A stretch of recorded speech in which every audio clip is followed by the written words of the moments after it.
Bismillah ar-Rahman ar-Rahim. Till the last lecture, we were discussing and analyzing the master painters who have left lessons and guidelines for us to learn from and analyze and follow further, using all the possible rules of lighting. We saw in the paintings that it was actually total game of light and play with the light and shade, because if it is all light all over, it becomes white like a paper sheet, and if there is no light, it becomes black or night. So it is actually two factors playing a very important role. One is light and one is the dark or the shade. So light and shade, if you have mastery in that thing, that is called lighting. And the next follow-up now we are going to do is, we will study what light and shade is. The masters, painters, they called it chiaroscuro, or the meaning is light and shade. If we look at the slides now, we learned few of the things, that we remember the source, the light, where it is coming from and where it falls, because the light where it falls and reflected from that is the message. And those were the paintings where the light was falling, and the artists and the painters, they recorded that natural scene as close to the nature as God had made, or it was really existing at that time. In that, there were three factors. One was the source, which was the key light. They always kept in mind where the direction the key was and where the key was always.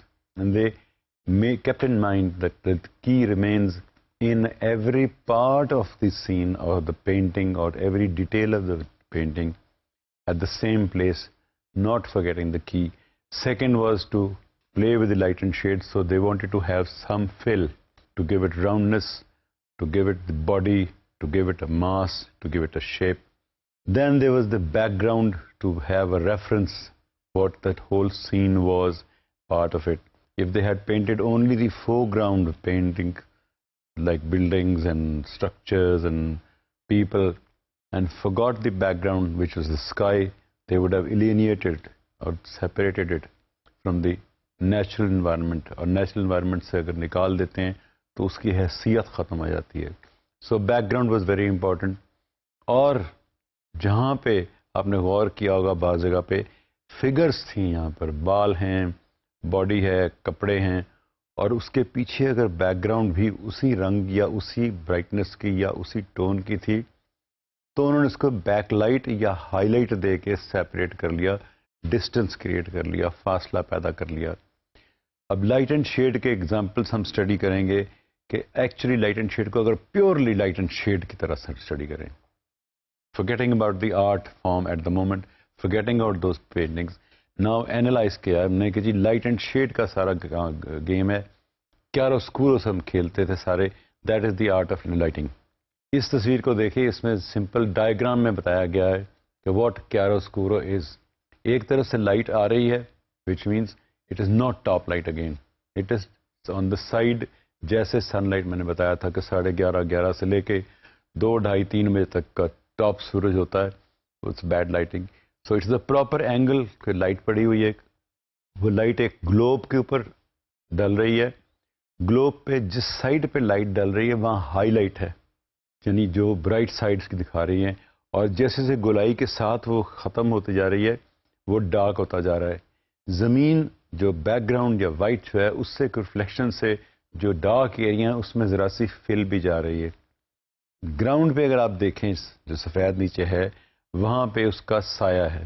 So this is the simplest possible example what chiaroscuro is یا what light and shade is.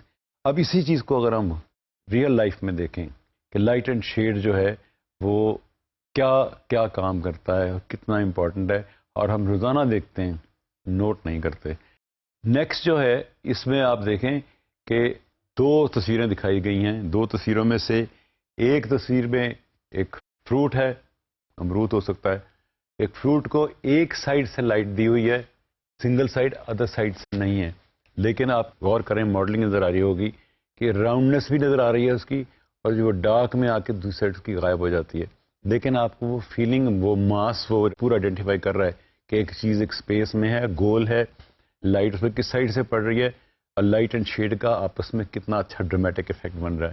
Left والی تصویر میں دیکھیں کہ وہ عام ہم اپنے گھر میں ہمیشہ دیکھتے ہیں کہ سورج باہر نکلا ہوتا ہے, دروازہ کھلا ہوتا ہے, کھڑکی کھلی ہوتی ہے, اس میں لائٹ زمین پہ پڑتی ہے, شیڈ پڑتے ہیں, لائٹ اینڈ شیڈ کا ایک ڈرامہ ہو رہا ہوتا ہے, لیکن ہم اسے اگنور کرتے ہیں, ہم نہیں دیکھتے, نوٹ نہیں کرتے. یہ چیزیں ہیں لائٹنگ ڈیزائنر کے لیے خاص طور پہ, بلکہ ٹی وی پہ جتنے بھی اسٹاف, جتنا کرو ہے, پروڈکشن کرو سارا, آبزرویشن سب سے فور موسٹ ہے کہ آپ کی بجائے کہ فلم دیکھتے ہوئے یا کچھ چیز دیکھتے اس کی کہانی میں, اس کی سٹوری میں, اس میں انوالو ہو جائیں کہ واہ یار کتنا دکھی سین تھا. اس سین کو کریٹ کرنے کے لیے وہ جو 50 بندوں نے محنت کی ہے اس پہ بھی نظر رکھیں گے یار, وہ انہوں نے کس نے کیا کیا کام کیا ہوگا, تو آپ کے یہ ایفیکٹ آپ کو دیا, آپ کے آنکھوں میں آنسو آئیں, یا آپ خوش ہوئیں, یا آپ کو گانا اچھا لگا, اس میں کیا کچھ کیا ہوگا, وہ اینالائز کرنا چاہیے, آبزرویشن کرنی چاہیے. نیکسٹ تصویر کو دیکھتے ہیں ہم اس طرح. یہ ہمارے گھروں میں عام طور پہ ہوتا ہے, سیڑھیاں اوپر جا رہی ہیں, برآمدہ ہے, برآمدے میں لائٹ اندر آ رہی ہے, چیکرڈ فلور ہے, لائٹ اینڈ شیڈ کا اتنا خوبصورت ڈرامہ بن رہا ہے, یہ ہم نوٹ ہی نہیں کرتے, روزانہ دیکھتے ہیں اور کہتے ہیں یار یہ روٹین ہے یہ تو. لیکن یہ لائٹ اینڈ شیڈ کی ایک بڑی اچھی اگزامپل ہے, اس میں لائٹ بھی ہے, شیڈ بھی ہے, اور سارے ایکسٹریم ڈارک سے لے کے وائٹ تک, بلیک سے لے کے وائٹ تک کی پوری ٹون ہے اس میں. نیکسٹ ایک پورٹریٹ ہے. پورٹریٹ میں بھی اس نے کمال یہ کیا ہے کہ اویلیبل لائٹ, فلیٹ لائٹ کو لے کے لائٹ اینڈ شیڈ یا کیروسکورو کا ایک ایگزامپل کریٹ کیا ہے کہ لائٹ اینڈ شیڈ میں وہی ایک موڈ ڈیفیکٹ کیا ہوا ایک پورٹریٹ ہے, تصویر ہے, لیکن دیکھیں اس میں بلیک کا استعمال ہے, وائٹ کا استعمال ہے, ڈائریکشن کا استعمال ہے, لیکن وہی لائٹ اینڈ شیڈ کا گیم ہے اس میں.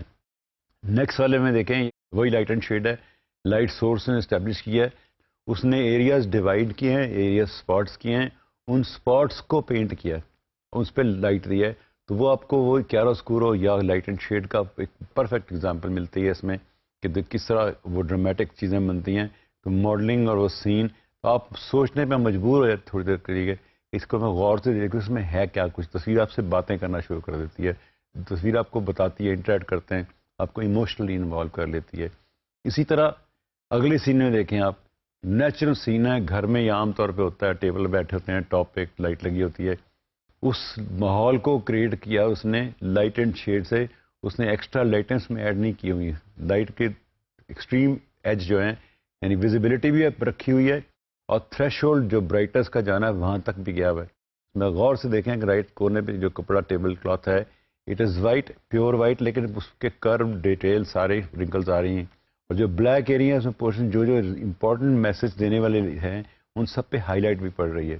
اب آپ کو اتنا تجربہ ہو گیا ہوا ہے کہ اب آپ تصویر دیکھ کے, ویڈیو دیکھ کے, فلم دیکھ کے, ڈرامہ دیکھ کے, سٹیج دیکھ کے لائٹنگ کا اندازہ کر سکتے ہیں کہ اس میں ایستھیٹیکلی اچھی ہے, سٹینڈرڈ ہے, بلو سٹینڈرڈ ہے, یا اس میں کیا کیا ڈیفیکٹس ہیں. تو آپ کو خوبیوں کا بھی اب اندازہ ہو گیا, آپ اینالائز کر سکتے ہیں اتنے ایکسپیرینس کے بعد, اتنے سبق پڑھنے کے بعد. اب ہم اس اسٹیج پہ آ گئے ہیں کہ آپ کو وہ مہارت حاصل ہو گئی ہے, آپ کا آئیز اور دماغ اتنا ٹرین ہو گیا ہوگا کہ آپ اب اینالائز کر سکتے ہیں کہ یار اس سین میں کیا کمی ہے. اس کے آگے جا کے ہم کچھ پھر فلمیں دیکھیں گے, سیمپل بھی دیکھیں گے, تصویریں بھی دیکھیں گے, تاکہ وہ اندازہ ہوتا جائے کہ اچھا اور غلط میں یا کمزوری یا برے میں کیا ہے. برا تو نہیں کہوں گا میں, لیکن کمزوری یا سلیکنس جو ہے, کیونکہ وہاں پہ جو لائٹنگ والا بندہ تھا اس نے غور نہیں کیا, اس نے وہ ڈیلیور نہیں کیا اور اس کو ریکارڈ کروا دیا, یا اس کو تصویر پہ لے آیا, یا فلم پہ لے آیا, یا ویڈیو پہ لے آیا, لیکن وہ برا کام ایک ریکارڈ پہ آ گیا اور وہ اس کے نام سے ہے. میں کام کرتا ہوں تو مجھے 100 دفعہ خیال آتا ہے کہ یار اس میں میرا نام اگر جا رہا ہے, میں کوئی کام کر رہا ہوں, تو میری کوشش ہو کہ جتنی میری عقل ہے, جو توفیق ہے, جو میری آبزرویشن ہے, میں اس سے ایمانداری سے مکمل اتنا ضرور کر دوں.